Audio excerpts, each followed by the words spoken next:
Welcome back to the ULCS Spring Split. Stress and I are back to bring you this second game in Giants and G2 series. And it couldn't have been cleaner from G2.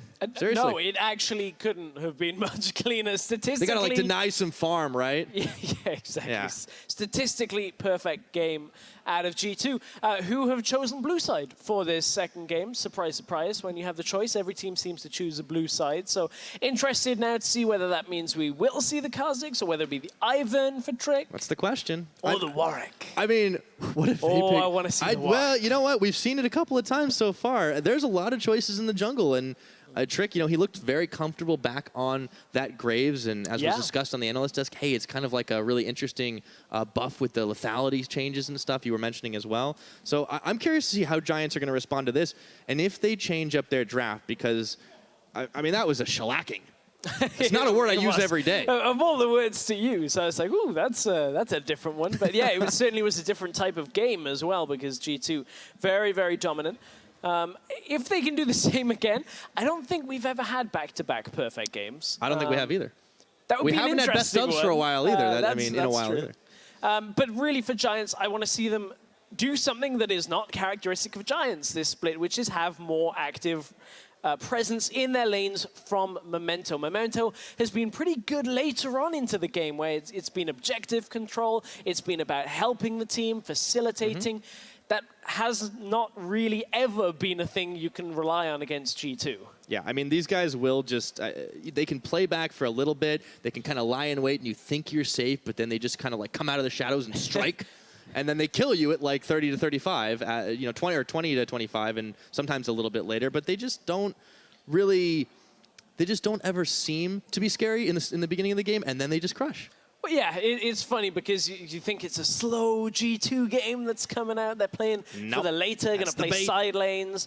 Turns out, no, they're just waiting to completely run through you at 20 minutes. But they are not totally immune to mistakes. I mean, if there's anything we can criticize, it maybe is some of the attempts at the flashy plays where they kind of break out of that like chill mindset in the early game. And then you could see Perks just like, okay, come on in. I've got Stand United on me, and I'm just going to dive you. And they couldn't quite finish night. It didn't end up mattering, though. I think the difference, though, is G2, even with some of the more aggressive plays that they're making, still don't feel like the old G2 that were doing that, which is a good thing. Yeah, it's much more controlled. It's more controlled. You know, G2 as an organization spoke a lot about their support staff that they improved coming into this split. It seems to be having an effect on their playstyle. That was a very controlled game. Only a couple of moments did it even look like anyone was going to die. Yeah, absolutely. I mean, and that's the evolution of G2 here in Europe. Org that is relatively new to the scene, but after, well, in the LCS, I should say, prior to that, a long time in the Challenger series, but they were doing really, really well from the get-go, but there was uncontrolled moments. It has changed, and definitely for the better. We'll find out when it comes to Bear this time around in picks and bans. G2, as you mentioned, on the blue side, they start with a Jace. There's a Camille for Giants taken off the board. Okay, so Camille, LeBlanc, Rengar, all going to be banned by Giants, as always. G2, we'll see whether they put focus on the same bans as Giants did, which was Jace, Malzahar, and Jhin. Obviously not exactly expecting the same ones. Already one change up with this Varus ban. Yeah, not wanting to first pick it. So a lot of this is the fact you basically know Giants will first rotation it. Hiku has been very strong on it. So typically G2 are just saying, nah, we want maybe a jungle pick, first pick here, or the Zyra if it is still available, if that's what Mithy wants. Giants haven't changed too much just yet. The LeBlanc is banned second this time. Definitely don't want to give that one to Perks, or most mid laners, but especially him. Yes, although he's the one that's like, maybe we can give it over to them, and then kind of had that blow up in his face a little bit last week. Yeah, a few mistakes. Once again, I mean, that's kind of the tagline, right? You've only got a couple. Let's see what G2 banned last on blue side in this first phase. They ban away the Kha'Zix themselves. Okay. I don't mind that. Obviously, Giants with the option on first rotation. G2 could be looking for either the Zyra or the Ivern as the first pick here. Giants will likely pick up what is left from those two.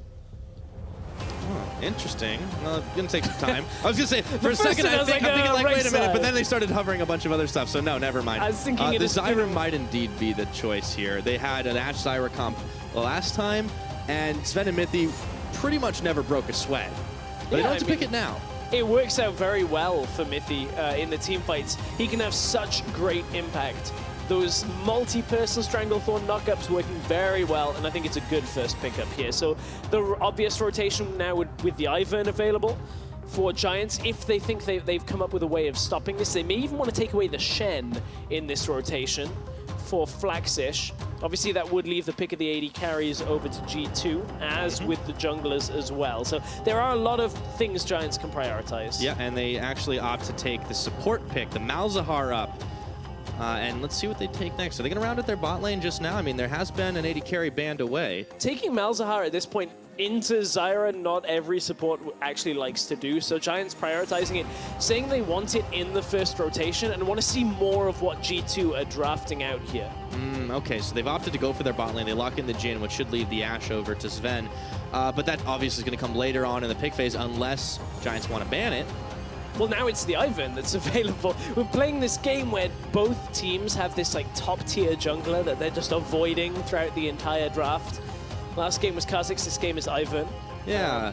I'm wondering, though, because they showed the Graves, and if it can, deal with the Ivern like it did last time, seems like they're not worried too much about it, as Perkz is always going to have a little bit of fun. I would love to see a Warwick pick, but I think the Shen is the likely rotation here, and then likely Giants will ban it away like they did in the last game. Giants, this is the time, either Ivern here or it gets banned away, typically. That would be G2 looking to take it away in the second ban phase. But G2 have, the same core of the composition that they had last time. If it ain't broke, don't fix it. And boy, did it work out. Giants are trying something a little bit different. I want to see what Hikyu can do on this Jhin when he's flanked by the Malzahar. But still, what do Giants pick up if not the Ivern? Well, okay, never mind.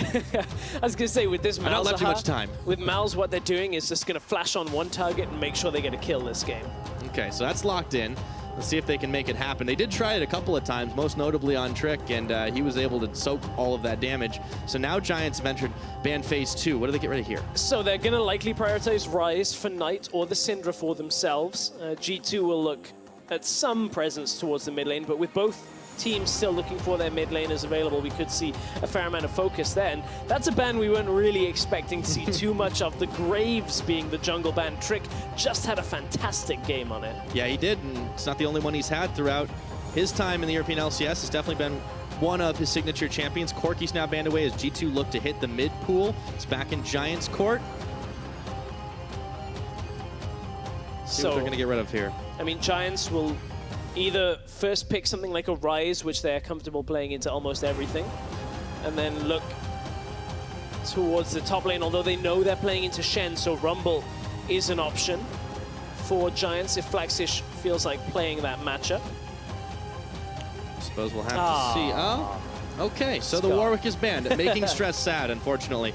There's going to be one more ban on G2's side. So the mid's been hit last time with the Corki. We'll see if they do it again. We may see an Alawi ban here out of G2. Really? Flaxish hasn't played the Rumble. He's been playing things like Alawi and Kennen more than he's been playing Rumble, yet to play it. But they're going to remove Cassiopeia. Did that last time as well. Yes, that's mid lane focus away from Knight again. What? Whoa. Hang on. Wait, hold a minute. Okay, so obviously lethality is being buffed, and you've got now a champion, but Riven. So you're basically putting so much onto Flaxish early game right now, up against this Shen, to be able to just snowball incredibly heavily. Is there any chance that this is Knight, though? Doubtful. Blind picking Riven into the mid lane would be near suicidal, but obviously you'd have a counter pick. I don't think so. G2 likely to pick up Syndra here. Would not really fancy playing Riven into Syndra as it goes along. Oh, and Ryze is available, is the other one. Yeah, as we were talking about a little bit earlier. I mean, it kind of throws you off a little bit when you see the Riven locked in. Not a usual choice, but Giants have kind of left it out on the table. The Ryze, it does seem like the big choice here, and they've got more front line because the Rek'Sai was locked in for Trick. So there we go, G2 round the comp out. And the thing is, Giants are doing this while still wanting to last pick their mid laner. So instead of blind picking the safe option, you actually kind of just give over the fact that you're playing Riven in this setup, which obviously now means you've got fairly... Oh, this has been an odd phase 2. Okay, Giants really mixing things up here as they take Riven and Taliyah in the final phase. Well, Talia's a lot more standard. You're going to go try and... That's true. But, I mean, more than Riven, yes. Devin, I wonder what lane they're going to try and snowball with the Riven and a Talia. Oh, boy. We're going top lane for Knight, likely. Hikyu and Uslin do obviously have options if they want to bring Flaxish down to the bottom lane with TP and bring Knight down as well. But it's going to be a top lane party for Giants, which we spoke about in game 1, if they could pile the pressure on Expect, but G2 are doing the same thing they did in the last game. Strong side lanes against an Ivern, high mobility, this time it's Rise instead of Echo, has even better scaling. Yes, but I do want to point out that I don't think Expect is going to get away building the triple beats this time.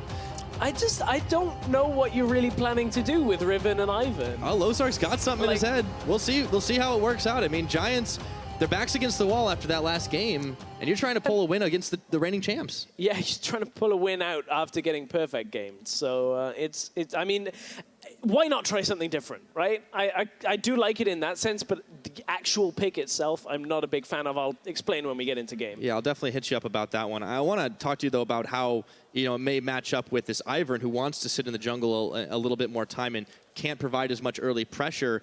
Meanwhile, Rexley doesn't really have as much of that problem, even if you don't have the damage. You read my mind, Devin, and as we hit the rift, I have to wonder, how is an Ivern gonna help Flaxish through the early game on this Riven? Trick, on the opposite side, has picked up a Rek'Sai, which is very quick to move around the map with the gank paths. The tunnels can help Expect. There should be enough early game for Expect and Trick to just be able to survive the early game, maybe even pick up a kill on Flaxish if he overextends. I guess it's really on Knight, like you were saying. It will be a party in the top lane because he can get there so much faster. But we'll have to see. The line of scrimmage is set right now. Flaxish shows his face, and Expect is going to be in for a fun top lane. I mean, I see what they're trying to do here. They're trying to get like a Riven to be super strong and snowball on one side, and then a Talia can play on the other side lane, and yeah, everything's great if we snowball, and then you realize you're playing up against Shen and Rise and Rek'Sai. And the people behind that is G2. And an Ashe, and it's like, I don't know whether this is the right comp to play what Giants are trying to do into, but let's see how it works. Yeah. Let's see. Reservations, but Giants, I mean, kudos to them for experimenting here, and let's see if it pays off for them as we take our places to start the laning phase. Sven and Mithy are having some fun down bottom side. It's going to be another poke fest down there. Definitely want to keep an eye up top, though. That'll be where we see a lot of action. Flax just trying for those flashy plays, as only a Riven player can do. Yeah, it's been a long time since Riven was purely meta. There are some players that'll tell you Riven is always meta. I'm trying to remember the last time I've seen it in Europe, to be honest. Was it Huni? I mean, Huni played a whole lot. Then Riven was actually like seriously meta through 2015 Worlds. Yeah, that's true. So there have been kind of these times where Riven was actually, for everybody, a meta champion. But I know Flaxish has played it before. Flaxish is a player that for a very long time has made a name for himself in solo queue and the like. So interested to see how his Riven can perform. Yep. Push in the bottom lane has been given over to Sven and Mithy. You can see they're now going to try and push Hikyu and Huslin away from the tower ever so slightly, but there's not a whole lot of danger of Memento coming down to the bottom side. You know he's still tracking back through his jungle to get some of the camps. Yes, indeed. I'll definitely have to keep an eye on this matchup, though, up top. Did actually get to confirmation. It was Huni the last time we saw European LCS Riven. That was 2015 sense. summer. I mean, Flash is it's big shoes to fill. That means Huni has had enough time to be semi-finalist at Worlds, then go to North America, then go to Korea. He's been on a world tour. Since Riven was played in European LCS. Yes, so Flaxish, though, is changing all of that right now. But unfortunately, he's not been able to find an opening because it's only level 2. Getting a little ahead of myself. Riven can like flash on you at 2 and kill in lane. Maybe he's not even running Ignite, too. I'm a little disappointed, to be honest. If he'd have run Ignite, that's Flaxish actually saying I'm 1v9ing this game. Teleport is no longer a factor. Yeah.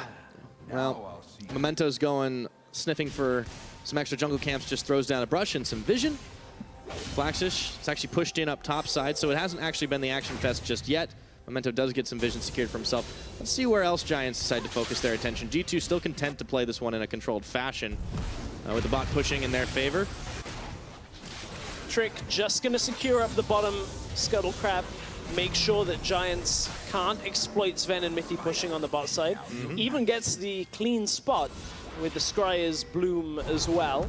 So Trick now has full information on Memento, means that Expect can do whatever he wants in the top lane, really. Can push out as far, take as many trades against Flaxish, as long as he plays it carefully in his head. Is able to read the matchup. Of course, Expect on Shen, you would expect to be able to block out a lot with that W, but of course Riven, a lot of damage comes from her abilities as well. Here comes the trade. Yeah, I mean, Grasply and Dying coming in handy here for Expect, and he throws down the shield, doesn't actually need it as Flaxish is playing back. It's an interesting one. I was not expecting a Riven to come out from Flaxish today. It's been one of those days, hasn't it, Stress? All right, back to mid. Knight takes some damage from Perks.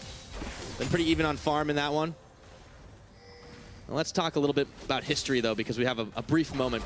Giants used to be this team that we referred to as the Holy Trinity. Their lineup had Smitty J, had Maxlore, now gone over to Rocket, and Knight was still the mid laner. Yeah. How do you think this iteration of Giants really stacks up against that? This isn't so much of a Holy Trinity, unfortunately, for Giants. They have not really had the same amount of impact that we saw from that Giants lineup from summer. Now, granted, it took that lineup a little while to get their footing with Smitty J and Maxlore, and they ended up being a solid team towards the end of it. But so much of the victories before that were Knight going completely ham. And, you know, the analyst spoke about this earlier and a little bit yesterday, where Knight just hasn't really had the same impact that we've come to expect, and the level of play in the mid lane has gone up in Europe.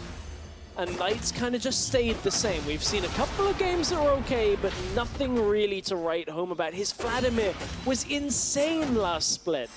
Can't say the same for any of his picks so far in the spring split for 2017. Yeah, I'm not sure if it's really a change priority thing or just the meta's not favoring him as much anymore, but now they got the Riven fights. Flax just gets taunted, especially, well, that's a lot of damage. Yeah, realize it's a lot of damage. Doesn't even use his potion, though. So he's just going to back away. Obviously, Shen's going to have that global impact over the Riven.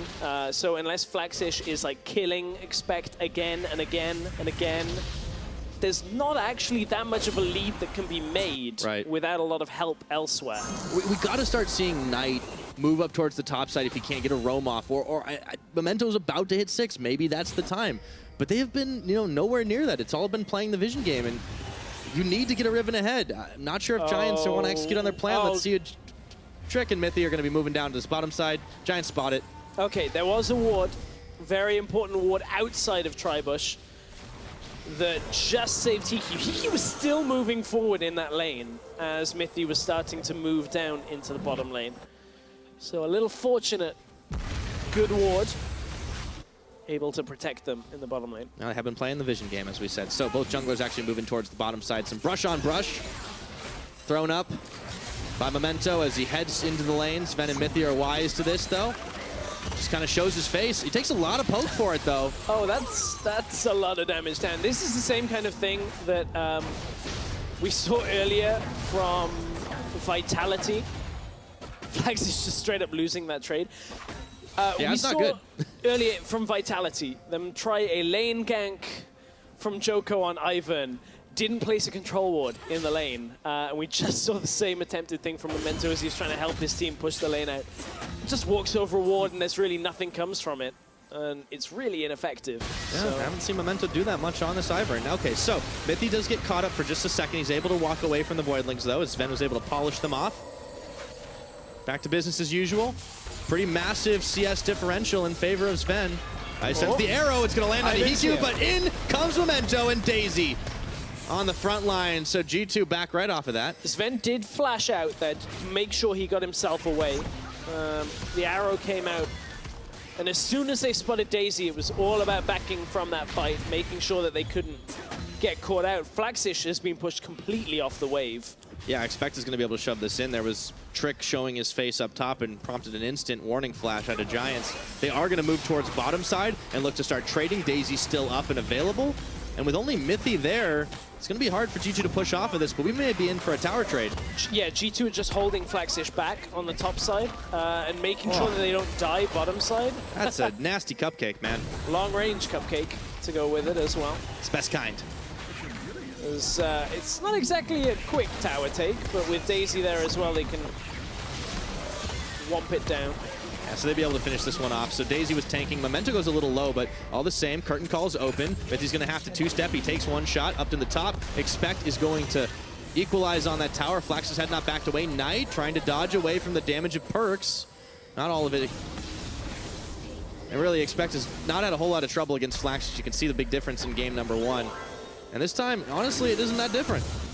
Tower for tower trade gives Giants a tower first blood, but they're still fairly far behind with Flaxish losing a bunch of farm top. And you can see that Trick has been faster around the jungle. Memento this time has been in his lanes a little more than we've seen in previous games, but hasn't been able to accrue much of a lead from that. They did get that tower, so that helps them a little bit in their gold deficit, but it's still G2 firmly in control. Yeah, I'm just wondering what Giants are going to be able to do. I mean, you pick a Riven, you try to snowball the game. It just didn't happen at all. Where's the game plan from here? The chance to snowball hasn't completely been eclipsed yet. That's true. We're only 9 minutes in. The thing. I mean, there is still the option for Flaxish somehow if he kind of picks up 2 or 3 kills in a fight and ends up being super strong. The problem is Expect has very comfortable setup here in this game when it comes to his itemization, how he's going to sit in the lane, how he's going to be able to control team fights, because Riven, in order to stop Shen ulting into a fight, has to completely put herself in harm's way. And if she ends up under a tower because Expect backs off, then you get taunted, can end up backfiring fairly horribly. So G2 just have more options with this composition than Giants do. And the option they choose is to move mid, but Mithy actually gets shoved right into tower range. He's chunked pretty low, but they can't finish him off on Giants. That will force G2 to back off the tower as Daisy comes to help clear the waves. EQ heading back towards the bottom side. Things reset. Yep. Reset. Ivan's sound effects. It's got so magical sounding. I know, right? Yeah, it's refreshing. None of this normally everything's crazy doom battle and gloom, sounds. Yeah. No, he's just like, I'm gonna make you happy, and now I take your buff. Flash just gets himself red. That'll help. It will. A little. It just gives him extra sticking power and that extra bit of regeneration up against expecting the longer stepping forward form fights. Hustlin flash forward. No, good combo right into Hustlin. Perk's just gonna go down. That's first blood. That's good first blood. Well worked. Hustlin comes out of the lane. They had vision control on bot side for Giants. Nice first blood out of the team. Yeah, now they can push mid right now, so Perks oversteps a little bit. He didn't have Ghost up and available to him. Yeah, and of course Perks wanting to run the Ghost rather than the cleanse. Of course, against Talia, not a whole lot to cleanse off, so he isn't able to get away from any of the crowd control there. Yeah, so Giants get themselves that first blood. They've actually equalized on gold right now, and if they can keep this pressure up, they might just be able to knock down this tower, but there's just not enough damage, it seems, and with Sven and Mithy here, I think it's going to be difficult to do. Yeah, it'll be a little more difficult than you would anticipate. I like the Knight came down to the bottom side, though. So this is Knight just throwing extra wards in the bush, make sure Perks sticks around and fights. At this point, Perks kind of already dead because Hustlin, that was a beautiful knockback, by the way. Hustlin still was in range that he could flash in. Hustlin was the one that gets the kill from it. I think they would have liked that to go over to Knight. They kind of need the Riven and the Talia to snowball. But that's a little bit nitpicky. All the same, he got the assist for now, still working towards finishing his first item here, after the boots, rather, I should say. The junglers will find each other out in the river. Cloud Drake's on the menu, but nobody's really interested in taking it. Instead of eating, Trick is gonna run. He's out, he got bound up for just a second. EQ and Hustlin pushing down the mid, so Giants do have some push going for them right now. Question is, will it be enough? Still a little time for that Riven to try and snowball, but there really hasn't been a whole lot of effort from Giants to really make that happen. And that's because Expect has been playing fairly conservatively when Trick isn't around. There have been a couple of trades back and forth, but generally it was only when Trick was up in the top side that they zone Flaxish away from the wave, push him back and focus on that tower. So it's been difficult for Flaxish to find areas to really capitalize on. So for Giants, this is a better start, a much better start from them than in the last game. Good wall usage allows them to push up to the tower. They have a full cannon wave there. There's an Ash Arrow. It's tanked by Memento. Trick is looking for the flank. Giants, it looks like they're sensing they might need to back out right now. They dodge the Stranglethorns, and Hustlin turns on to Perks. There's a teleport coming in for Flaxish. See if they take the fight. No, he's going to cancel it. Cancelled it because expect finished Stand United, and this is one of the opportunities that Flaxish has now with time alone in the top lane to get something done. He doesn't have a whole lot of time though. Expect would be able to TP, but it'd be a bit of a waste to just TP to defend. He knows Flaxish cannot take the tower on this push, so just runs it up the river. Flaxish actually staying now as the second minion wave comes in. He knows he's going to have to get out of there, so he dodges away. As expect, the threat of the taunt was always going to be there under towers. Instead, Flaxish is going to head towards the mid lane. Daisy's still available. Giants got their sights set on that tower. G2 recognized this could be happening though because they saw Flaxish disappear and look towards mid. Now they're going to siege. Flaxish looking for the dive alongside the rest of his team, but it's more about getting the tower here. It's about just threatening the dive, getting the objective, and pulling back away. Yeah, we talked a lot last game about how Giants, they had this kind of siegey composition. This time, it can definitely work that way. But they've got to cover their bases here because Perks is, free pushing this massive wave of minions on the bottom side. And that's difficult though because G2, they have good global presence along the same time, so every time Giants are making strides and plays to try and take an objective, they get cross-mapped. This time Perks gets pushed back away from the bottom lane. It's going to return as a dragon though. You said it was on the menu. Probably a little better for G2 and their teeth and all that candy that Ivern's leaving for Giants around the map. Yeah. Yeah, definitely. You want to be able to wash that out every now and again. So the Cloud Drake is going to give them some speed at 15 minutes into this game. Try and get around the map a little bit faster and avoid, or at least set up on Giants. Make it easier to cross map at the very least. See what they can get done here. Speaking of that, Ivern. And they get the tower as well. Perks stuck around. Yeah, no answer at that point. Taliad had to back. Void Rush. Trick is just going to be heading into the Wolf camp for now. Putting some vision down. Giants trying to play around here for the vision side. Can't really get too much done. They're hanging on. I mean, the gold is not that different right now. I mean, considering game one was a perfect game, I'm fairly happy with how Giants are doing right now. Hey, they got more kills already this game than they did last time. That's mean. That's mean. It is, Fire. but it's true. It is. Sometimes I guess the truth hurts. It definitely does.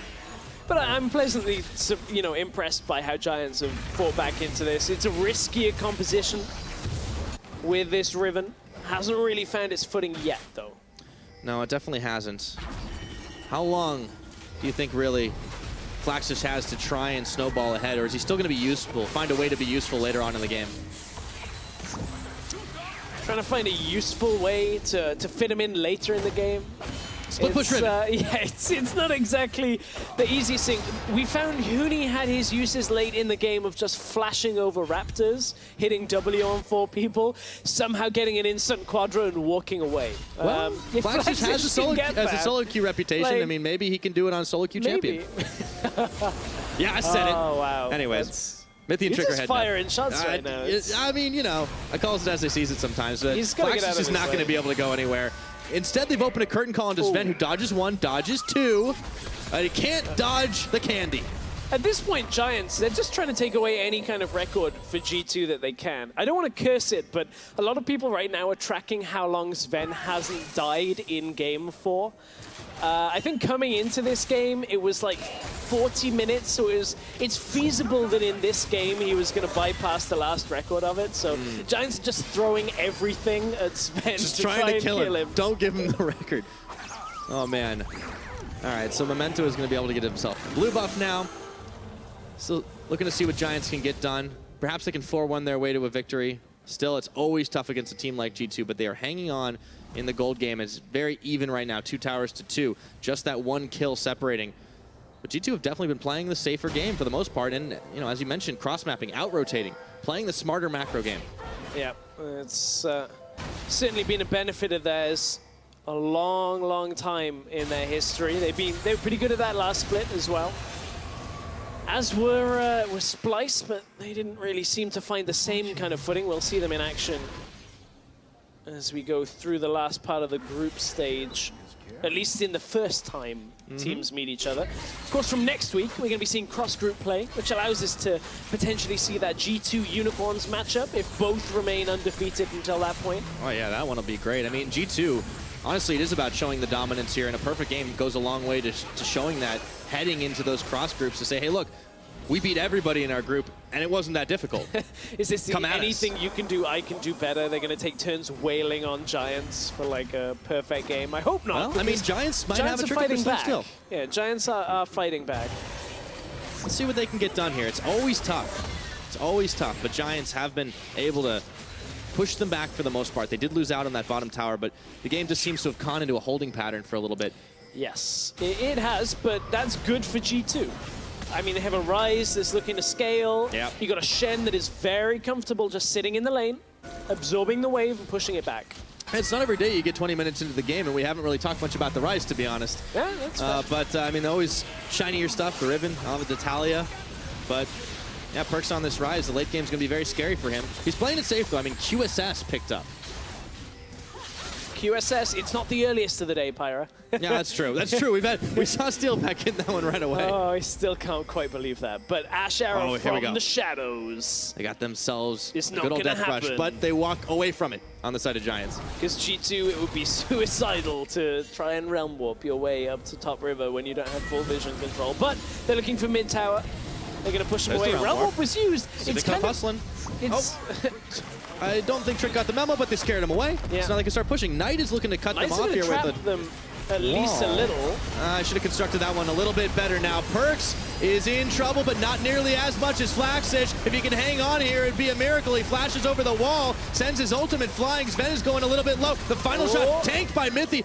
Giants have not been able to find a kill yet, but there are blinking health bars from these duo laners. Trek is trying to hold the line front. Giants, they're the ones who are pushing. Oh, hang on, he got blasted back.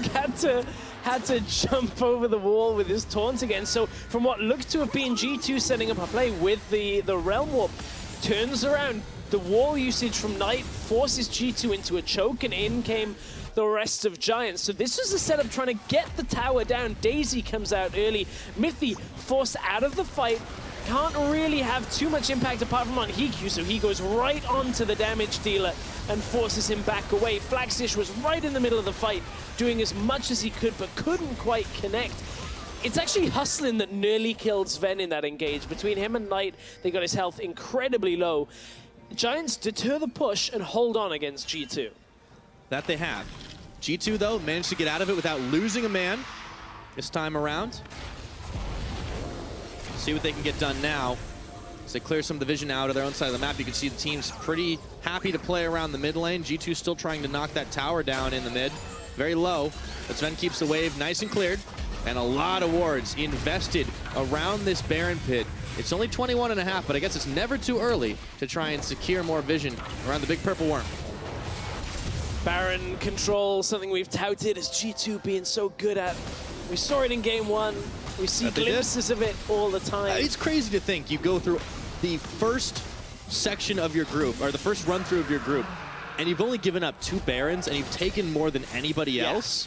I mean, that is an incredible statistic. Coming into today, they had 13-2. Now they're at 14-2. The next highest team was actually Giants, funnily enough.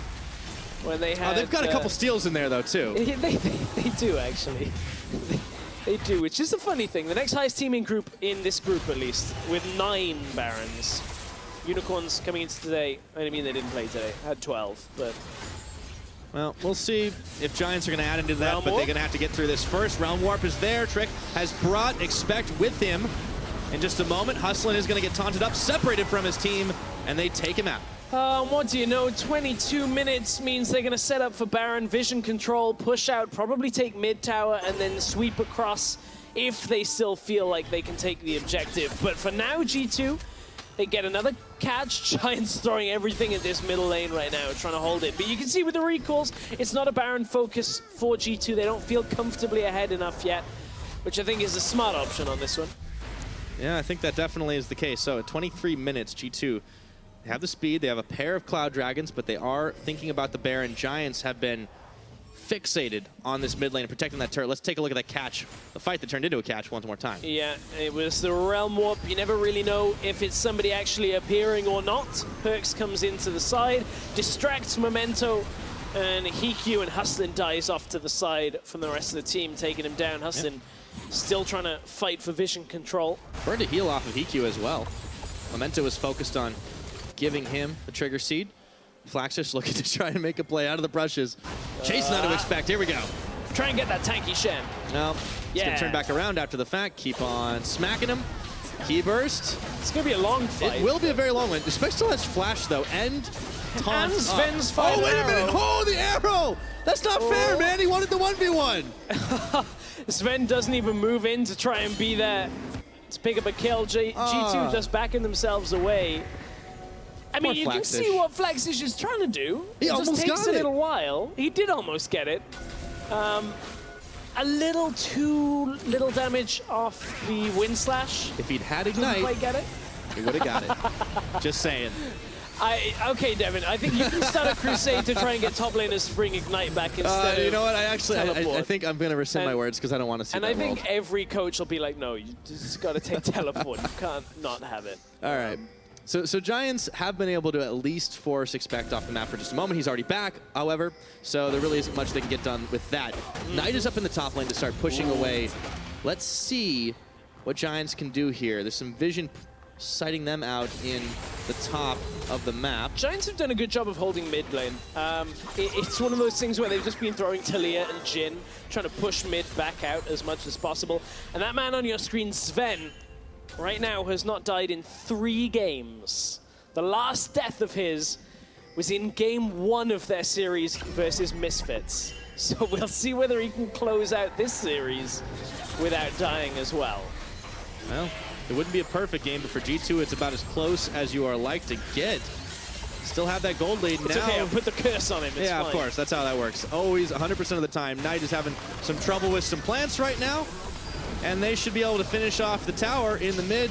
Rek'Sai, Trick is able to take that one out and even whomps Daisy to submission. So now, with the mid tier 1 complete, G2 turn their attention to backing away for now. I was going to say Baron, but they're not going to take it, obviously. Not quite. Without a pick first, without the right vision control, it's not quite as easy as I it's thought walking they'd over throw to a in ward. this game.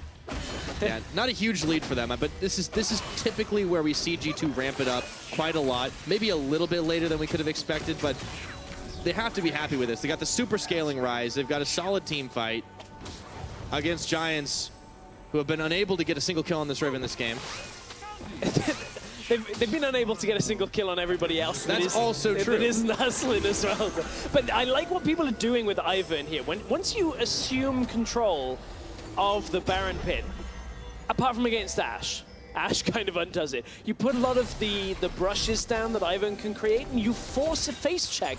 We saw it earlier from H2K. They actually just backed away completely in the middle of doing it. Forced a face check trick. They've caught him here. Nether Grasp was there. He gets tanky. knocked back in. He's got the Shen shield. shields? There's a lot of shields on. They just can't finish get the it. job. This is the strength of Shen, you know, between that and all these other shields coming through. Oh, there's the wall. Perks. They've got Perks caught, but he's going to try to realm warp out. He's two-stepping everything, and the Ash Arrow is there. He didn't even take the portal, and he might get Knight on the back of it. No, Perks is going down. Flex just has his kill, but he's going to pay with his life. And Giants, they still have to run. Expect double taunt here. On to Hikyu and Memento right now. They shove Trick back into the team. No more shields available, but he's still tanking through the rest of it. The health bars were there. Knight manages to finish him off right now. Expect is going in for another double watch taunt. Sven. And they just melt down. Knight and Hustlin. So it's a 2 for 3. That was an awkward fight out of Giants. It looked like they wanted something poured out on the way across. Perks turned, tried to realm warp out, didn't take it, stepped back in, was trying to get out as his Memento, but that's not going to happen from this one. So just Nowhere safe. awkward setups from Giants over the last minute or so, and again, it's leading to multiple objectives. Flaxish in behind Sven. This could be it, Sven. Oh, it's been 3 games. 1-2. How do you do? Goodbye. So Sven, unfortunately, his unkilled record is over. I'm at the hands of sorry, Flaxish. Sven. I cursed it. It's been happens 3 to the best games, of us, and doesn't it, Stress? he pushes up mid with no support against a Riven with TP. Still, If you assess the whole damage, I mean, it ended up being like a 3 for 4 if you count all of the extensions and the catches, including Sven. But G2 are still having the map control. Let's see how it all began here. So it was originally Flaxish catching Perks, and here's how you can see that. Oh, that's Yeah, painful. we had to see that one again. Ouch.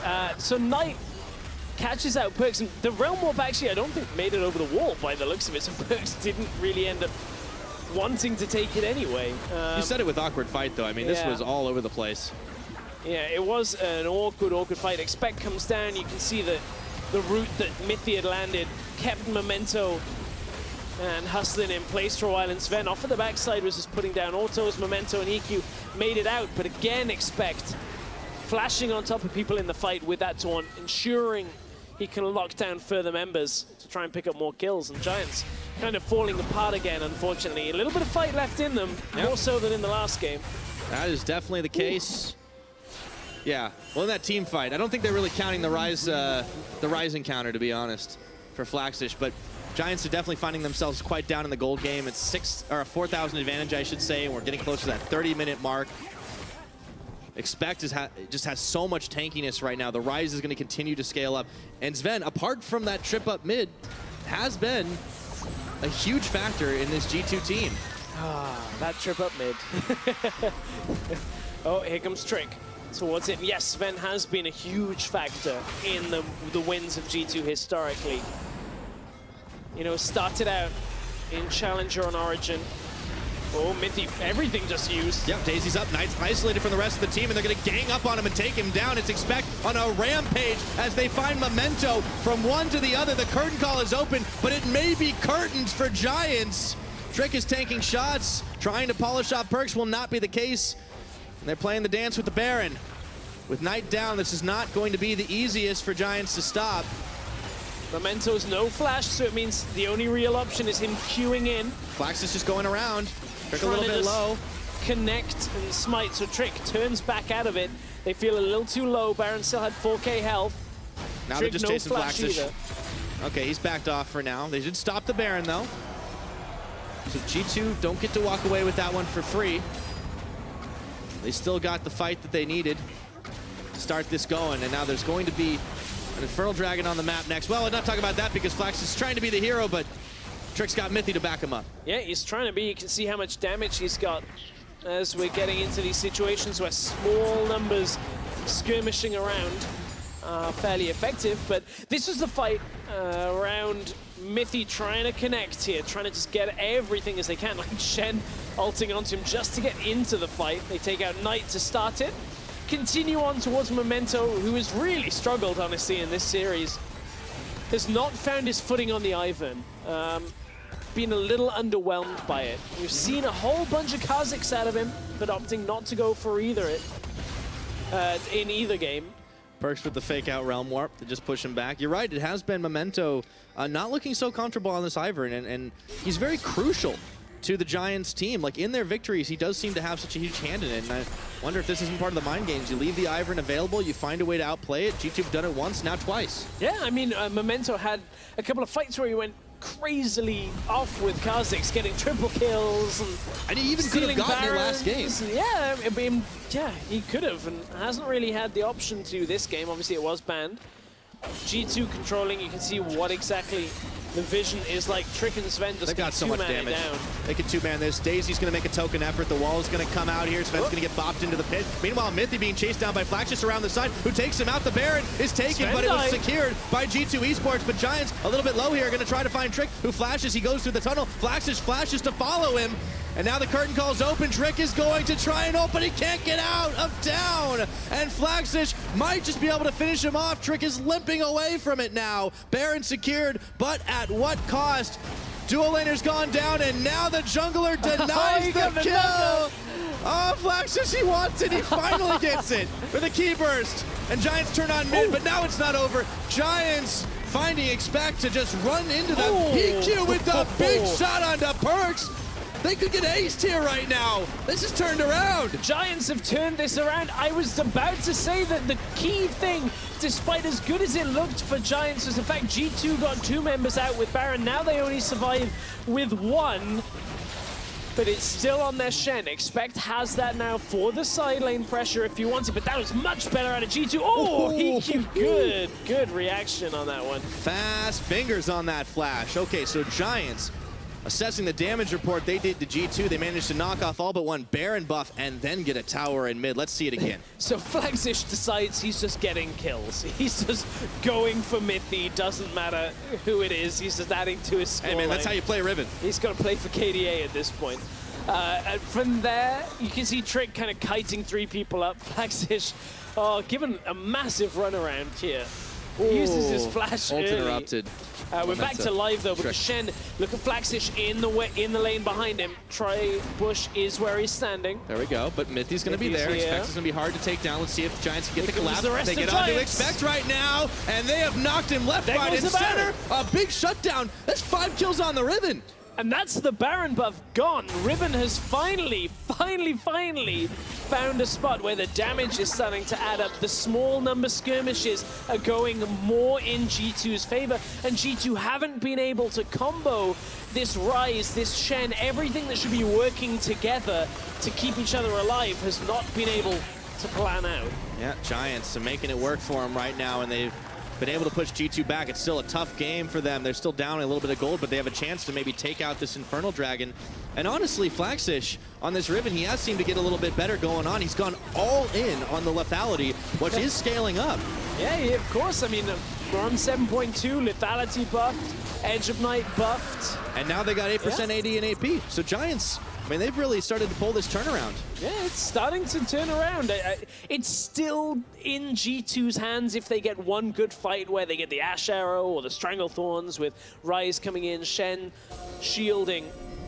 They've got enough tools, but the last few minutes has been scrappy by them. G2 getting ahead, being in situations where they're caught out. Perkz trying to 1v1 a Riven, getting caught in the river has kind of slowed everything G2 was trying to do. Their Baron buff is gone. We've got a good few minutes before the next one spawns. Elder Dragon's 5 minutes away still, as we only just saw the Infernal Drake go down. Yeah. So G2 don't have a whole lot of options on the map, and they're playing into a composition that can punish and overextend fairly heavily. And we actually have seen a lot of that out of Knight and Hustlin in particular. They've been able to orchestrate these good catches, and you know, this is a far cry from the perfect game G2 played last time around. Yeah, it's a very far cry. I completely agree. Doesn't look like the same team. I mean, they still got a good lead. Yeah. But I mean, they're going to be able to get another tower down here. I mean, they're still cross-mapping, but can Giants punish them for it? Looks like they're just not reacting fast enough. Not with Knight pushing out mid at the same time. They just want to shove it back. You can see how low mid tower is as well. Top tower they can cross up to after getting mid.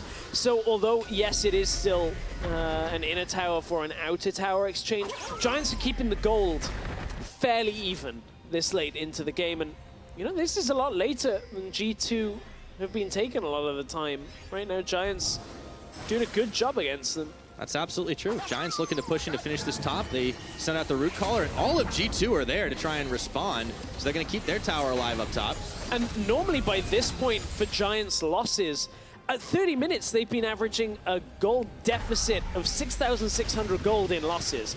We're now well past that 30-minute mark, and they are only 3,000 down, which is a considerable improvement on their norm. Yeah, all bets are off, to be honest. Giants have, shown that they can definitely break out of that mold, and they're taking it to G2 at the moment. There's still a lot of work to do if they want to get a win here and force a game 3. Knight is going to get interrupted. Okay, he's got the shield on him, but that's a lot of burst. They were still dishing out. Double knockup, Memento. In comes Flagzish around the side. Looks for Sven, but he's not able to capitalize on it. And he's taken out before he can do a damn thing. Curtain call's opened up, but Perkz is running into the front line. Giants in group for it right now, and they have got to bail out. Expect is going to taunt flash right into EQ. Perkz gets him down. 3 members of Giants trying to limp away, but Mithy flanking around the side. He gets the root. Hustlin turns on to Mithy, who manages to take him out, but they're going to trade support for support. It is a 2-for-3 fight. Sven goes very low, but he lives. Sven lives. G2.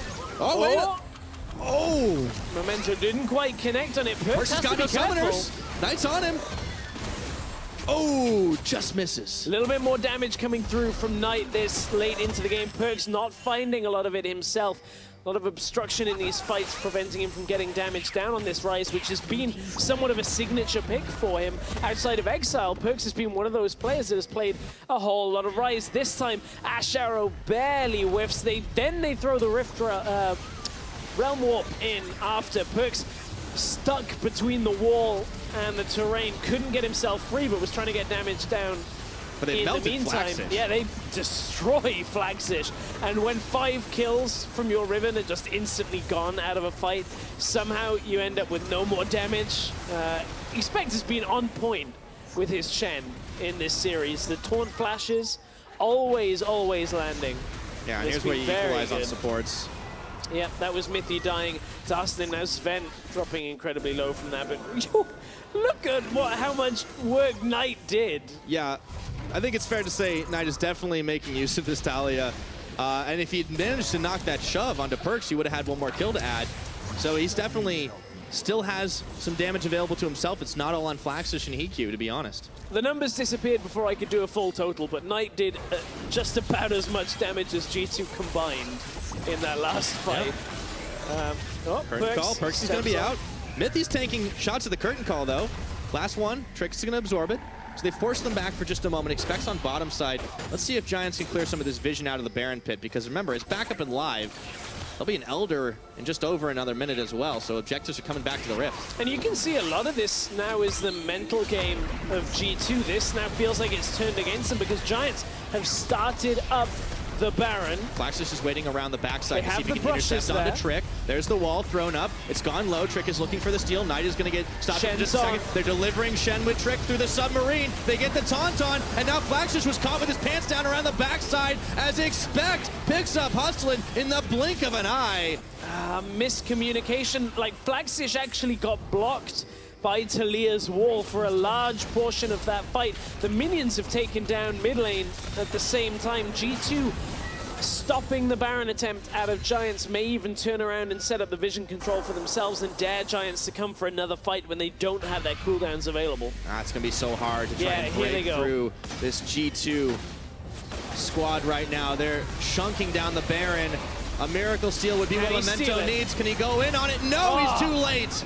A little late. And now he's caught in the pit. The Realm Warp's coming around for the back. G2 are sensing that their time is now, but they don't need to hurry it up. They're content taking down Memento, and this time they do make it out with all the Baron buffs. G2 thinking their time is now. Well, Giants, they couldn't see the Baron buff in time. Trying to get Memento over, it just wasn't quite enough. And G2 securing another Baron.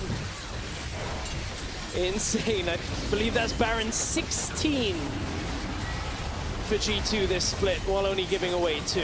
And they get themselves an Elder Dragon to top it off. That'll give them a little more effectiveness, a little more speed, and some regeneration, as well as that burn.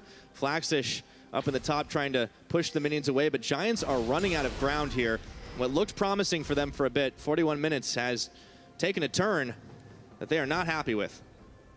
Yeah, it's taking a turn that is seriously not happy with. Sorry, you put a couple of lines that coincidentally are like the biggest John Cena implication, like yeah, no kidding. Implied pun that you didn't mean to. And I'm just here laughing to myself. Well, I'm glad I can give you a giggle every now and again. Some people out there understand the significance between you can't see it and all that in 16, but it's okay. Giants right now, they see G2 looming around the base, pushing in. It's going to be mid-tower going down again. Realm Warp used just to deter. You've got to back away from that. As Giants standing there waiting for somebody to arrive. Yeah, zoning ult. They take out the inhibitor with ease. They've cracked the base here. Setting their sights on the bottom. Expect had been leading minions that way. There are a few wards behind G2's position, but there's really no trouble right now as Giants, they seem cowed. There's just no way they can fight this, it seems to be the case.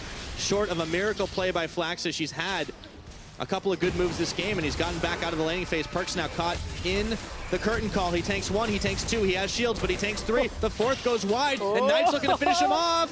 He doesn't have flash, and he can't get it done. Meanwhile, the base is broken again. Yeah, G2 just continuing on the bottom side. I don't think Daisy's going to be enough to deter them from getting the inhibitor. There's the wall. The wall is going to block G2 in for a moment. I mean, but it was just Daisy that was taking the fight. So the arrow comes in, it nails Memento for now, and G2 get a second wind to push into this tower to try and close out this series. Very different game from their first from a perfect victory to 43 minutes, 11-11 in kills. But they're shoving in on 3 lanes. Yeah, G2 gonna ramp this one up. Top lane, tower still remains. And Giants will be able to hold mid tower for now, or at least their Nexus towers for now. But this has been a less clean game than the last one, but still fairly controlled out by G2. They've held through Flaxish's attempts on this Riven for the most part. See if And they can finish this. as long as they don't let Flaxish catch Sven or Mithy, they should be able to round this game out. They keep running them around the map. I mean, even when there's nothing but base, they're cross-mapping at this point. So G2 are, you know, they're closing this one out as clean as they can be after the game went a little chaotic. Last inhibitor was going to fall in Giants' base. They're down to 1 Nexus turret, and even Daisy's running away. No turns back around. They can't get the shove combo onto anyone.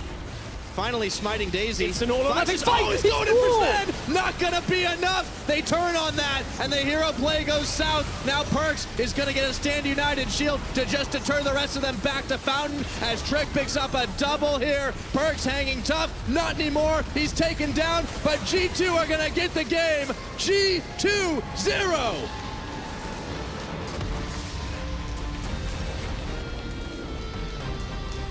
And they close out of their group without dropping a series.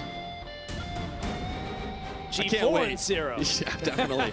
I cannot wait when these guys face off against the Unicorns. That's going to be explosive. Yeah, I want to see that matchup as quick as possible. Like game 1, you can't get better. Game 2, you can. Game 2, you can. But they closed it out. They did what they needed to do. They halted the Riven plays. And you can see it right at the end there. Wasn't much left to do. oh, Flaxish knew he was so close to getting that kill on Sven at the end. May have been enough to be a difference maker, but I mean, that shows a lot of fortitude to pick up something like a Riven against the group leaders when you just lost a perfect game. And although the Pig didn't have the success that Giants would have liked, 5-3-1 in the game, a couple of key plays from Flaxish. It wasn't a perfect setup for him, but it could have gone a lot worse. Oh, yeah. I mean, Giants put up a hell of a lot more fight in game number 2, and I got to give them props for trying something like this. Knight was pulling a ridiculous amount of weight as well, and honestly had some fairly clutch Weaver's walls, but then there were a couple that maybe a little bit miscoordinated, and Flax just being caught on the wrong side of that, unfortunately for them, gave G2 a lot of advantages. Yeah, it did. It gave them too many fights that back-to-back went in their favor. Really actually impressed by Expect in this series. We were talking about him being a weakness, a point perhaps that could be easily exploited. Yeah. His Shen was really good. In team fights, yes. The controls, multi-person catches, holding his own and, backing away from waves when he knew there was the possibility to get ganked. Absolutely. Good setup. Absolutely. Great job from Expect. But for more on G2's win, Quickshot is on stage with Mithy. Thank you very much, gentlemen. I am joined by Mithy. Congratulations on the 2-0. Congratulations on sweeping your group in the first round robin. Let's start with game 2. Why was it so close? I think we told Trick to leave us bot and just we knew that Iron was coming bot lane and we had a really huge advantage bot, and instead we told Trick to just take his camps on top side. And instead what happened was that we traded sides and it didn't really work out as planned because we had an advantage bot and we could have snowballed through that. And we also thought that Riven was going to be much more useless later in the game.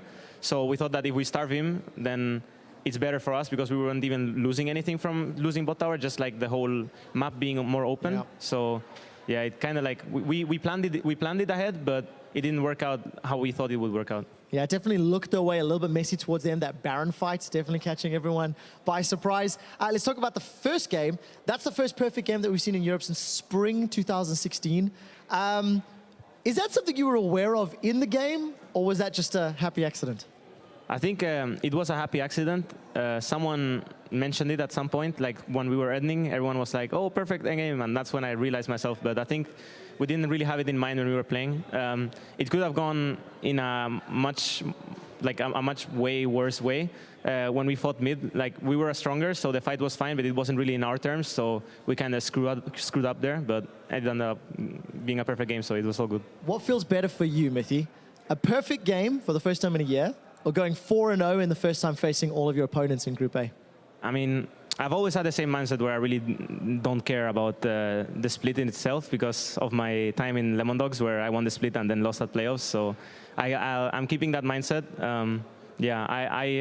I'd rather just have clean games. I think the perfect game, even though it was perfect, we didn't really fight on our terms on the fight that won us the game, so we can still play better.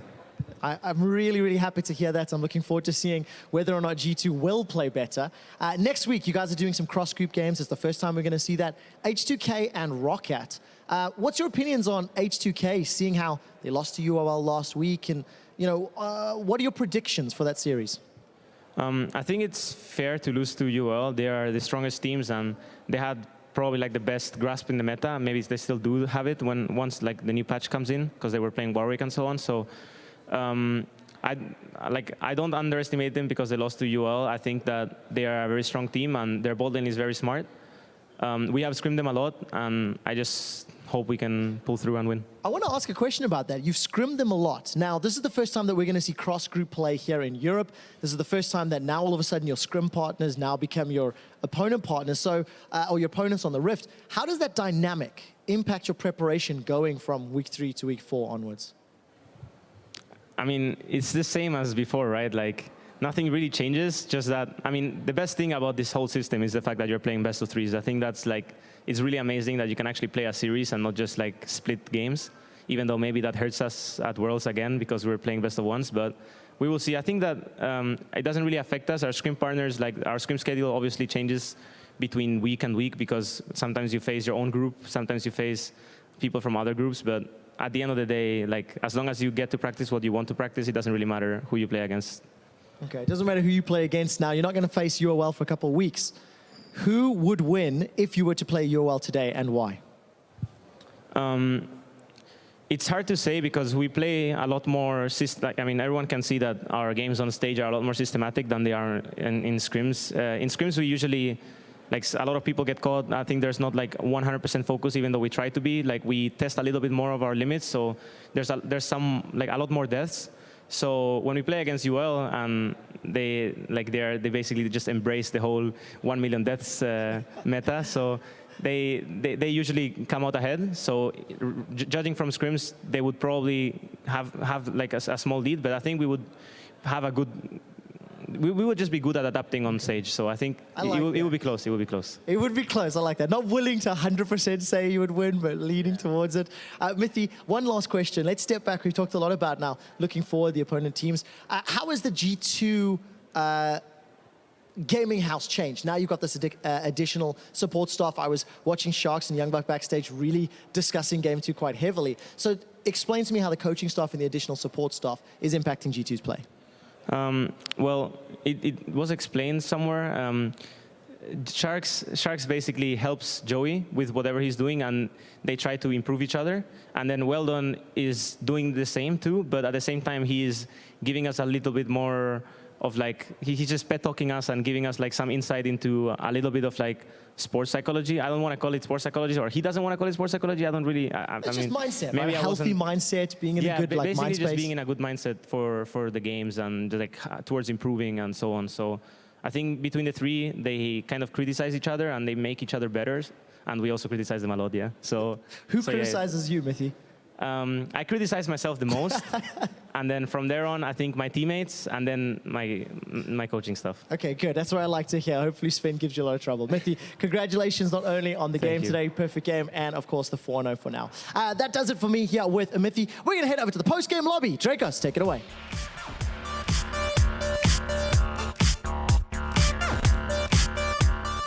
Thank you very much, Quickshot, and welcome everyone to the post-game lobby, where we're going to look back on today's games. I'm, of course, once again joined by the same people as the last segment. Surprise, surprise, no mix-up here. It's Deficio, Alfari, Daku coming in to back me up in this one. And I want to start by taking a look at that last game in the series. We hadn't had a chance to cover it yet. Of course, Game 2, Giants versus G2. I think we can safely say completely different than the first game. Riven comes in. We thought it was going to be bad, but it feels like it kind of worked out. Kind of, yeah. I mean, it was better than expected. Yeah, it was better than expected. We saw your tweet, called out the Riven instantly. I was ready to reply when we were like 45 minutes into the game, if Giants had won, being like, oh, you're wrong. But What would you have liked to see different from that Riven? I mean, I think the main problem with this Riven pick is that it's just so weak for team fighting versus like a Ryze, a Zyra, a Rek'Sai. These champions that can just easily CC you. I think if they want to go for a Riven, like late game, you need to have a QSS or at least Mercury Trez, try and mitigate the CC that you can actually not get one shot like, as soon as you go in. Because you saw like later on in these team fights, you just go in, like get hit by like a Ryze W for 2 seconds and he's gone. Well, we did see, of course, I mean, one of the big moments, of course, was one of those team fights at Baron or around the Baron area for Giants, where we did see the Riven be effective. And it was kind of at this point that we started to question. The Deficio was ready to respond to your salty tweet sarcastically, but of course, Riven not in the team fight this time, instead fighting on the back line. Well, I think, I don't know if it's so much the Riven pick here as much as it is just Mickey kind of mispositioning at the start of this fight. Like, there was really no reason for him to be there, and he got one-shotted, and it's just messy from G2, really. Like, yeah, the Riven pick is nice for chasing and, you know, doing damage, but realistically, in a 5v5, it shouldn't happen. I do respect them picking the Riven, because, like, I know we talk so much about simple comps versus hard comps to execute, and obviously Riven compositions kind of fall under the hard one. Yeah. But the fact that you lose first game in like perfect game, you feel like it's really hard for you to do anything to like win that second game, and you try and throw that big like curveball. If Riven was the correct choice, you can argue against, like, as a coach. Do you also agree with this philosophy of like throwing out some of these completely new picks if you feel like you're an underdog? I don't, because I think if you're the underdog, your goal during the split is just to improve as much as you can. So I would say take this opportunity to play the best team in the league and see how you can, you know, shore up with them on regular picks. Because it's so much easier to see macro mistakes after that when you're used to these specific picks. So like, for example, if they had Rumble or Trundle, Trundle can do a very similar role to what Riven was doing that game, can just split push. And you could see how you played the 1-3-1 wrong or the 4-1 wrong. With Rumble, you can see how you played team fights wrong or where you should have TP'd. Like, you can improve so much more as a macro team if you just play the regular picks. But I feel like with Riven, you lose out on that opportunity a bit. Yeah, Riven, of course, very lackluster. And while we did get to see some Riven highlight moments, obviously a very solid score in the end, there was that crucial team fight where Riven, kind of as expected, with no tools to block the CC, just got popped immediately. Alfari actually yelled during this fight, "This is why you need QSS!" As soon as he jumps in, and he's gone. There he goes. Yeah, Slowly but surely, takes a couple seconds there on the shutdown, but of course that's the disastrous setup. Riven, not quite the tanky Mao guy. Definitely does not want to go in first. And once again, an exciting pick to watch, an exciting pick to see, but at the end of the day, just when it's coming in through the front, when you see it coming, it just does not feel very impactful. Nah, and again, G2 had a good comp to also deal with it in fights. Idea obviously was that Riven would kind of try and win the side lane split push. Problem was G2's composition as well. Like, it's not just Shen global. There's also Rek'Sai global. There's Ashe Arrow, which is fantastic against teams who wants to try and split push, like force fights, especially around mid lane. And then also we had one more pick, I forgot, Ryze as well. Obviously winning the other side lane against Talir. So it was never 1-3-1 from Giants. It was more like, can Riven win on her own on the side? Otherwise we have to team fight our way out. And then Riven is obviously way weaker than most tanks. And that's kind of one of the issues for them. Well, of course, after a perfect game as well, we're going to award player of the series, but it was kind of a big team effort across the board for G2, but Expect is going to win it out in the end. I think that second game, really an amazing Shen performance for him, mitigating any advantages the Riven could have had. So I'm curious how far Riven, Shen, I mean, is the Shen expected to win out here? What's your thoughts? I mean, I don't think Shen should fall behind. Like, once Riven gets Black Cleaver, he should be able to like win pretty handily 1v1, but he never got to do that this game. And Shen's just like much better for team fighting, for making plays boss side, and Expect had like pretty good taunt flashes this game, so I guess he deserves it. Is Expect the best top laner in Group A, or are you the best top laner in Group A? I'm better than him. Boom. I like it. I like how you don't even include anyone else in the picture. You're like, these two. All right. I mean, who else right now? Of course, it wasn't all Group A. Well, I mean, there's no one else right now. I don't know. I agree. All right, I'm pulling back.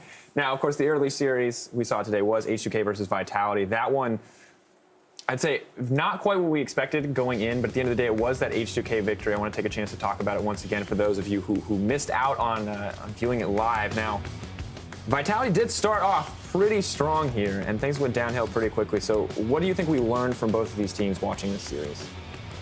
I think from H2K's end, I still think their vision needs to improve quite a bit. Like, in the middle late game, they still seem kind of lost on like how to efficiently close out the game. Alongside that, they had target selection issues last week, and they still seem to have that, and it's kind of disappointing that it hasn't improved over time, and I hope they work on it because this team has the potential to be really good, but these team fights just aren't playing out the way they're supposed to for them. Yeah, we talked a little bit about this during the game, how H2K will have like 2 or 3 really good fights where it's like, all right, everything is working. And then when they're actually in a goal lead, they have like this one fight where there's over chase, one guy gets caught out. This was a fine play by Vitality at first, but then they obviously invest everything on one guy and get MF ulted as well. But this like inability for H2K to kind of execute every team fight is an issue. Like they just overchase. That's what I'm at least seeing in these games. Not sure if you guys agree on that, but it happened quite a few times. Like Fizz would like Val get in and then he would get caught. And it's something we talked about on the desk as well. Is it was just a constant series of overchases from both sides. Vitality finding leads, throwing them away on overchasing, or overcommitting, especially in game 3 to a composition where you weren't going to find a pick off against an Ivern and a Shen. And it was kind of a similar story back and forth. Of course, H2K throwing a few of those team fights. And it really wasn't the clean gameplay expected from H2K or the one that we can kind of idealize to come out from Vitality in the end. But do we actually expect clean gameplay from anyone in week 3 of a spring split? From either group or? I'm just saying like overall because like most teams are kind of, they make roster changes, they figure out stuff, new meta and everything coming into the spring split. Week 3, is that too early to actually say like, why are you not executing cleanly right now? That normally comes later around playoffs. I think for the rosters that stayed the same, I'd expect them to at least have much cleaner games than the other ones because the communication system should just carry over. So for G2 and for Splice, I expect a lot more than, I think at least for Splice from what we've seen. Yeah. And then even G2, like the second game was not as clean as it should have been.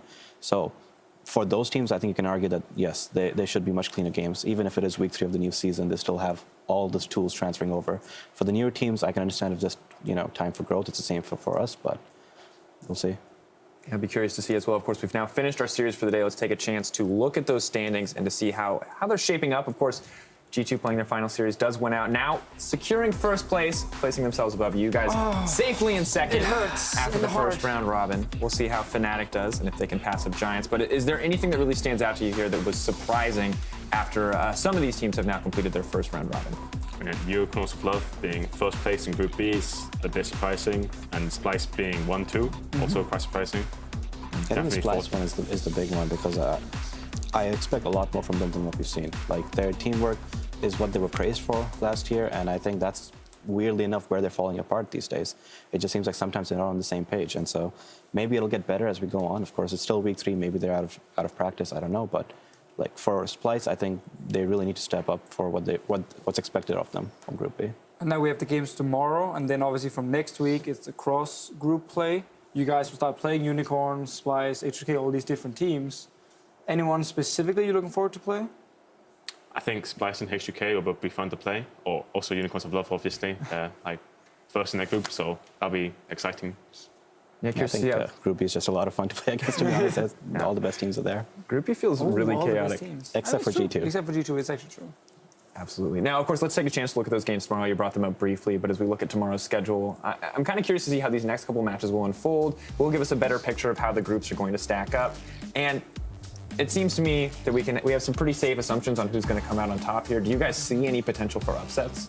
I think maybe Roccat could beat Fnatic, like at least maybe take one game. I think it's kind of realistic. Maybe even take the series. I'm not entirely sure, but I think there's definitely potential there. I think I just want to see like if Fnatic fixes the draft or the champion pool issues, because we did get away with that in our series against them. I didn't like the drafts much, and it seems like they didn't play the champions that are strong in this patch. So if they can fix that for Roccat, then I think they'll be in a good spot. But otherwise, there is an upset potential there. Yeah. Curious to see how it unfolds. Of course, we'll find out tomorrow. But other thing that happened today is we saw an interview with Prawley, and he brought up kind of that the Shen Ivern comp was the quote-unquote easy composition, right? That it was like the simple composition to play, that it had this inevitable scaling that you were sure to win if you could take it to late game. And I was curious how you guys felt about that, and if you think that's accurate given the current meta. I'm not sure if Shen is like a free win late game, but I definitely do agree with Ivan being like by far the best scaling jungler at the moment. So whenever you have Ivan, typically going to win late game because it's just like the shields, redemption, locket. It's just so hard to team fight against it. The only downfall I feel like we see with Iron comps is in case they don't have enough damage. But again, with the current AD carries being used, like Koki mid, these kind of things, you almost always have enough damage. I think once we saw a comp where they ran like double physical damage. They were against the Shen themselves and they had Iron and they just kind of ran out damage because Shen could block so many of the autos. But apart from that, the fact that Iron literally gives tankiness to squishy members and at CC as well, it's just, it makes the carries too strong almost, that they have so much extra HP. Sorry, I think one thing that goes unnoticed is that it's not just that it's easier to play in game, it's very easy to draft Iron comps as well because it seems to fit in almost every single type of play. So even if teams are poor at drafting, if they just pick up the Ivern, they will probably have a cohesive comp regardless, and a comp that'll scale well into mid and late game. So they can make mistakes in drafting and get away with it, which I think is a huge strength of the pick as well. Is it easier to punish in scrims, where people might invade early compared to on stage? Or is that exactly the same in scrims as well? Well, I think the new pick that Trick pulled out, at least in LCS, Graves, like worked pretty well against Ivan. I think champions like these, which can like kind of can be uncontested in the jungle, like when invading, versus Ivan, are going to be particularly good against Ivan. And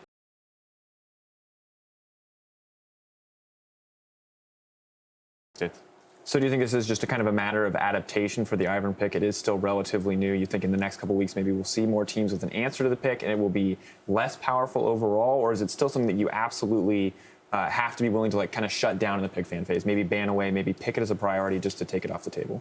I think for the next few weeks, you probably have to think about it like very heavily when you're planning pick and ban. But as teams get better at snowballing early games, for example, or playing split push or poke, like these different variations and compositions, then I think you'll see Ivan fall off a bit. But right now, for the most part, everyone's trying to play team fight. There's very few teams that are trying split push. G2 played 1-3-1 today, and it was excellent in both games. So that's where I think Ivan will eventually fall off. And most other teams who actually try to play split push would lose. Like we saw Fnatic yesterday try and do it with like Zed and so on, and it is really hard to execute, especially with the new rosters where communication is an issue because like 1-3-1 comes, every single lane is talking like all the time, they're all pressuring together.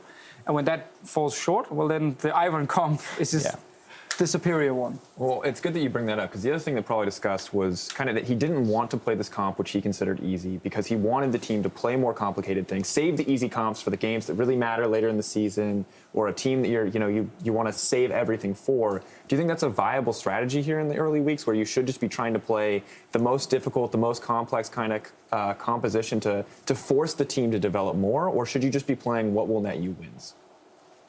It depends if you're bottom team or top team. I feel like if you feel confident you're going to make playoffs, I respect the whole let's try and play more complicated things and then realize all our mistakes and use these mistakes to then improve later.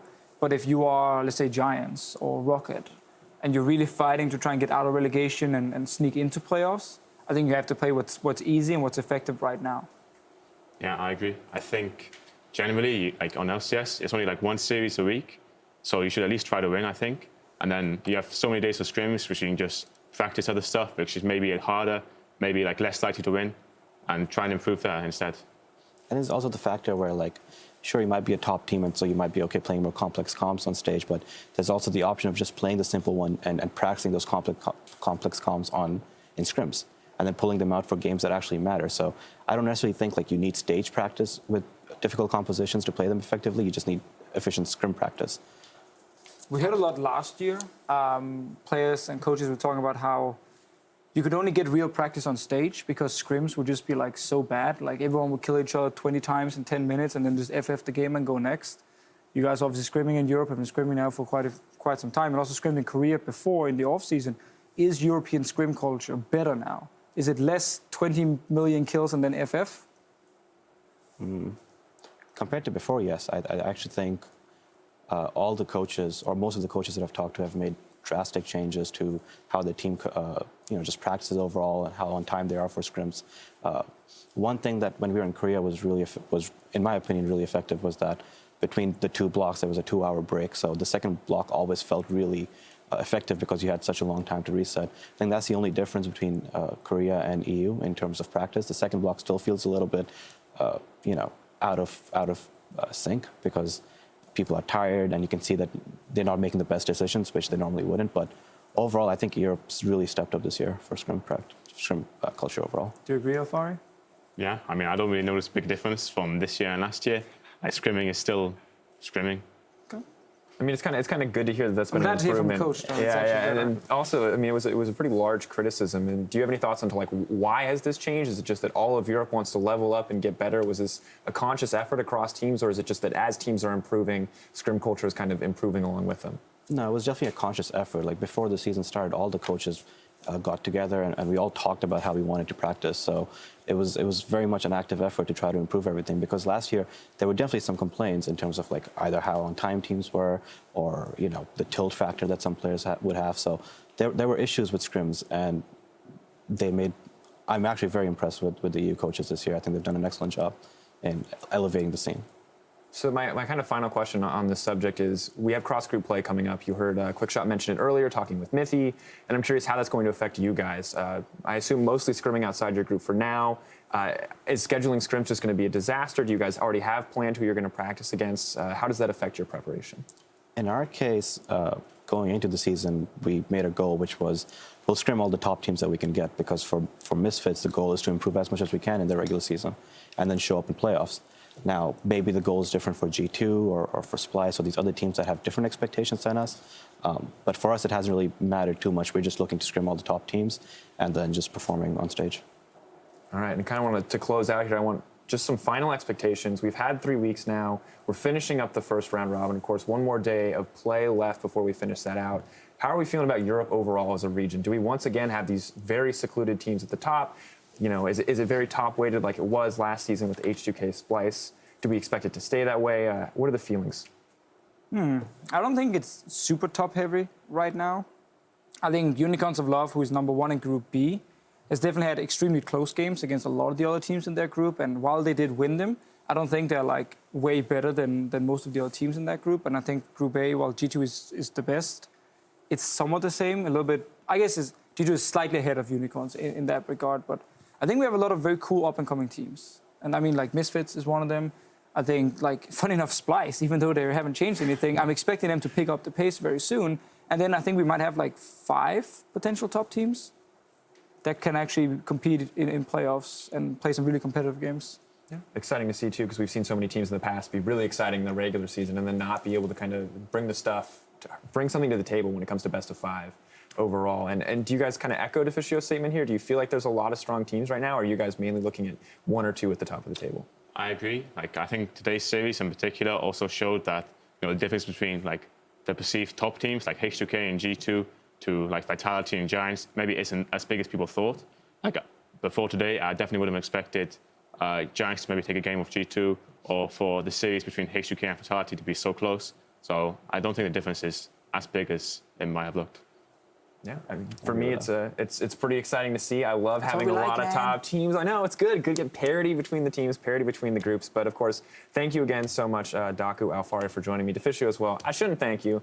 This is your job. Thank me. I am not thanking you. All right, well, that's going to do it for us tonight. Thank you so much for coming. Don't forget to tune in tomorrow at 4 p.m. Central European Time, 7 a.m. Pacific, for our friends across the Atlantic as the EU LCS 2017 Spring Play continues. See you then.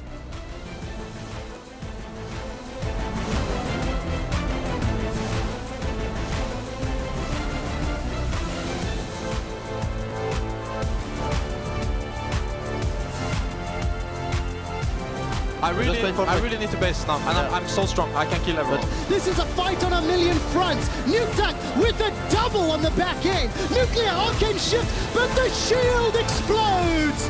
Nukeduck and Joko ace H2K. So it does not matter. Hachani will die as Vitality pick up game 1 against H2K. Unless you get a gank. Valkyrie away. Another undertow comes down, reckless swing, flash defensive, Featherbit's going low, Vitality get the kill. H2K take the first Nexus turret, take the second Nexus turret. Look at the player cams, it's all business, it's all focus. Yankos is a machine. There is no emotion in H2K even up the series. Don't play aggressive. No flash for Yankos. Gonna be in trouble, Stand United not available, and that's first blood for Nukeduck. Wait, there's no clear sense of Pepe. Got him! Even with the fire flash, Featherman's down! down longer, but not Nuke Duck. That's Odo on the front line. The ultimatum comes down. It's enough to kill the support, but H2K take down Vitality. H2K! Hey, Daisy. Hold on. Daisy's done more damage. All right, they're on Memento. 2v2, but that's not Whoa. enough. They get blown up right there. Knocking the minions through, giving them the Baron buff. They've done it! They've got it. G2! A perfect victory at 33-15. G2 Esports cleaning up. Okay, he's got the shield on him, but that's a lot of burst. They were still dishing out. Double knockup, Memento, in comes Flax just around the side. Looks for Sven, but he's not able to capitalize on it, and he's taken out before he can do a damn thing. He's smiting Daisy. It's an automatic Flax is- fight. Oh, he's going in for Sven. Not gonna be enough. They turn on that, and the hero play goes south. Now Perks is gonna get a Stand United shield to turn the rest of them back to Fountain as Trick picks up a double here. Perks hanging tough, not anymore. He's taken down, but G2 are gonna get the game. G2-0. You win!